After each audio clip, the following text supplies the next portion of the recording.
दुनिया की कोई वकालत नहीं चलती जब फैसला ऊपर से आता है, याद रखना। तुमच्या आणि माझ्या मनावर काहीच नाहीये। तुम्ही ठरवलं ते होत नाही, मी ठरवलं ते होत नाही। अरे फैसले तो ऊपर से आते हैं, दुनिया की उसके बाद कोई वकालत नहीं चलती। त्याने ठरवावं आणि मग जग चालावं। तुम्ही आम्ही ठरवून होत नाही ते।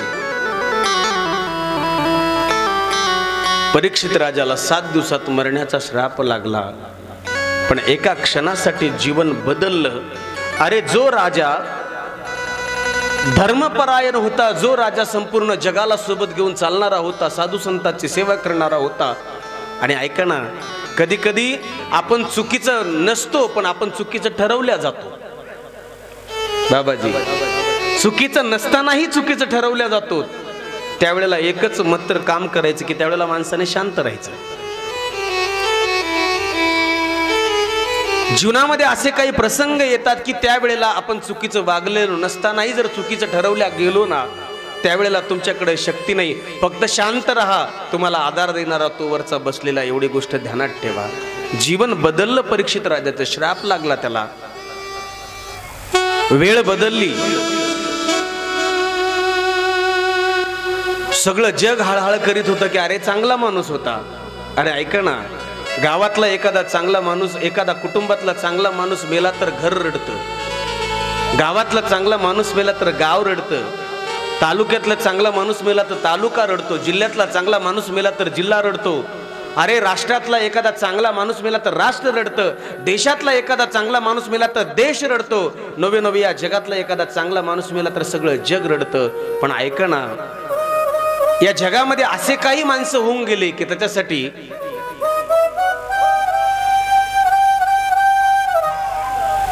संपूर्ण विश्व रडत होतं। असे काही या जगात महात्मे होऊन गेले।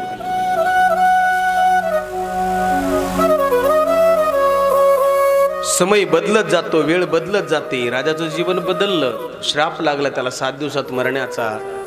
वेळेचा काय भरोसा आहे दादा, कधी कोणती वेळ येईल, कशी येईल सांगता येत नाही। आज आपण एवढे चांगले बोलतो चालतो, पण उद्या आपलं काय होणार आहे सांगता येत नाही।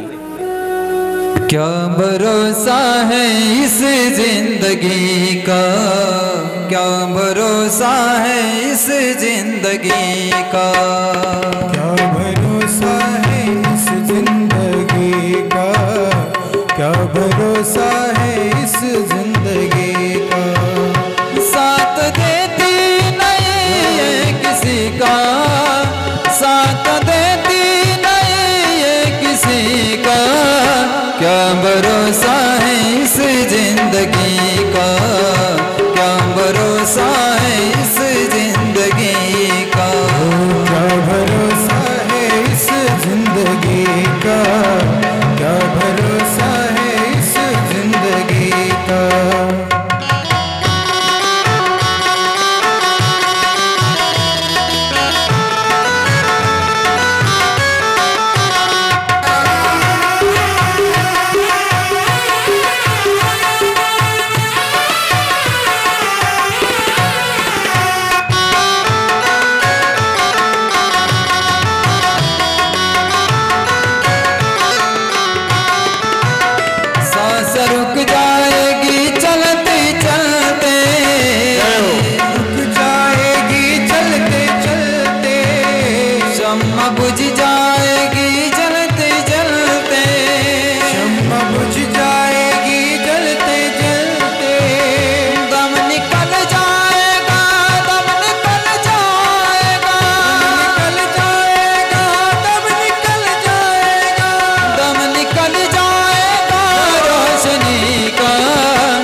जगत असताना असं जीवन जगा. वेळेचा भरोसा नाही, काळाचाही भरोसा आहे आणि आपलाही भरोसा नाही. म्हणून चालताना असं चाला की समोरची व्यक्ती भेटली तर त्याला तुम्हाला रामराम घाला वाटलं पाहिजे. बसताना अशा ठिकाणी बसा की जेणेकरून तुमच्याजवळ कुणाला तरी येऊन बसा वाटलं पाहिजे. आणि तुम्ही मेला हे ज्याला ज्याला कळालं ना, त्याच्या डोळ्यामध्ये 2 अश्रूचे थेंब आलं पाहिजे तुमच्यासाठी. त्याला म्हणायचं जीवन जगणं. झोपायची वेळ नाहीये. खूप आयुष्यभर झोपला दादा, आयुष्यभर झोपा काढल्या, पण कधी असा विचार केला का की मी नेमकं कोण आहे? आणि नसेल विचार केला तर एक काम करा, एकदा आपल्या देवघरामध्ये बसा, दरवाजा बंद करा, डोळे बंद करा आणि 10 मिनिटं आपल्या इष्ट देवतेचे स्मरण करा. आतून आवाज येईल, चल रे हंसा अमर लोग को तेरा यहाँ नहीं कोई, जगवालों का हुआ अंधेरा अपना हुआ सवेरा. कोण आहोत आपण? निराशा झटकून टाका, सोडून द्या. अरे जीवन खूप श्रेष्ठ आहे, खूप मोठे आहात तुम्ही, ईश्वराचे अंश आहात तुम्ही, सामान्य नाही. अरे तुम्ही वाघाचे बछडे आहात, शेळी होऊन जीवन का जगता? माझं बोलणं कळतंय? तरुणांना विनंती आहे माझी, इथं बसलेल्या तरुणांना, अरे खाना पिना गाना बजाना एवढ्यासाठी आपला जन्म नाहीये, ध्यानात ठेवा. खाना पिना गाना बजाना आयुष करण्यासाठी जन्म नाहीये. तुम्हाला जीवनात काहीतरी मोठं व्हायचंय, ध्यानात ठेवा, काहीतरी करायचंय. अरे आमच्या पूर्वजांनी खूप मोठा आदर्श आमच्या डोळ्यापुढे ठेवलाय. स्वामी विवेकानंद. कुणाची परिस्थितीवर नाराज राहू नका. आमच्याकडे काहीच नाही, आम्ही काय करावं, आमच्याकडे काहीच नाही, काय करावं. अरे स्वामी विवेकानंद जेव्हा भारताचं भ्रमण करण्यासाठी निघाले त्यावेळेला त्यांच्याकडे काय संपत्ती होती?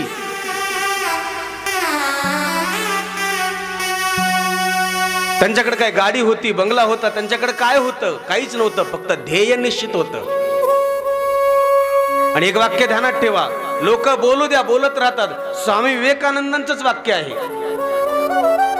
ज्याच्या जीवनामध्ये रोज संघर्ष आहे, रोज ज्याला कोणीतरी काहीतरी बोलतंय, कोणीतरी निंदा करते, कोणीतरी अपमान करते, रोज ज्याला विरोध होतो, त्याने समजावं आपलं जीवन रस्ता योग्य चाललंय, आपलं जीवन जगण्याची. पण ऐका ना, याच्यासाठी सगळ्यात पहिली गोष्ट आहे की मायबापाने मुलाला शिकवलं पाहिजे.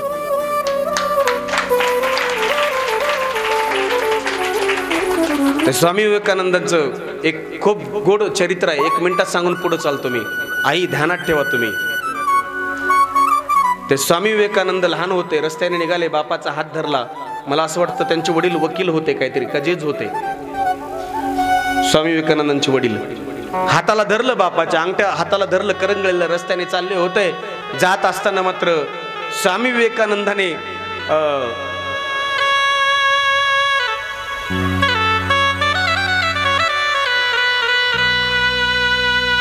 स्वामी विवेकानंदांच्या वडिलांनी विचारलं, नरेंद्र जी पिताजी, मोठं झाल्यावर तुला काय व्हायचंय? वाक्य नीट आहे का?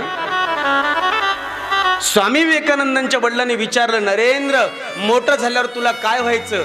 बालबुद्धी होती, स्वामी लहान होते, आकलन करण्याची शक्ती कमी होती. समोरून एक टांगेवाला येत होता. स्वामीजींनी सहज उत्तर दिलं की बाबा मला मोठं झाल्यावर टांगेवाला व्हायचंय. ऐका, काय व्हायचंय?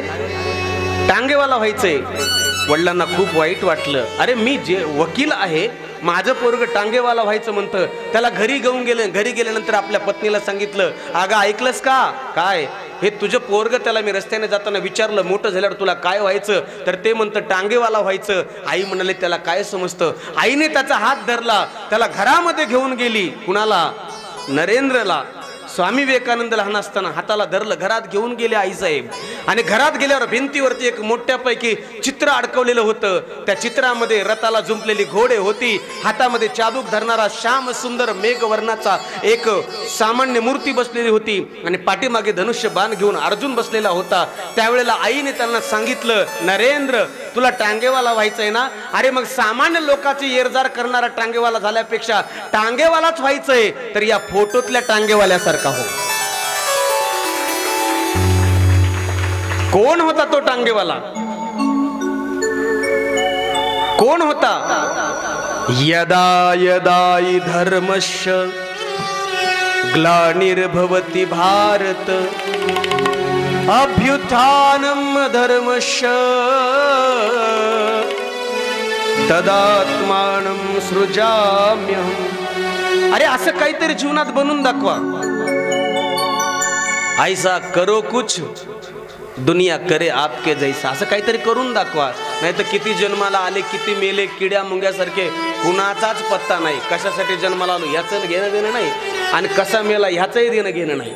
काही लोकांचा घराला फायदा नाही, काही लोकांचा गावाला फायदा नाही, काही लोकांचा तालुक्याला फायदा नाही, काही लोकांचा जिल्ह्याला फायदा नाही, देशाला फायदा नाही, धर्माला फायदा नाही. अरे ज्या मायबापाच्या पोटी जन्माला आले त्यालाही फायदा नाही. जगून फायदा काय? असं काहीतरी चांगलं करून जा दादा. माणूस म्हणून जन्माला आलात. सोडा, माझा विषय चालला होता. ज्यांची वेळ वाईट आहे त्यांच्या पाठीमागे खंबीरपणाने उभं राहा, पण ज्यांची नियत वाईट आहे त्याला मात्र पायाजवळ बी उभं करू नका. ध्यानात ठेवा बाबाजी. ज्याची वेळ वाईट आहे ना, खंबीरपणाने उभं राहायचंय, पण नियत वाईट आहे त्याला जवळ उभं करायचं नाही. अरे जीवन आहे, सुख दुःख येत असतं. संकट आल्यावर घाबरू नका.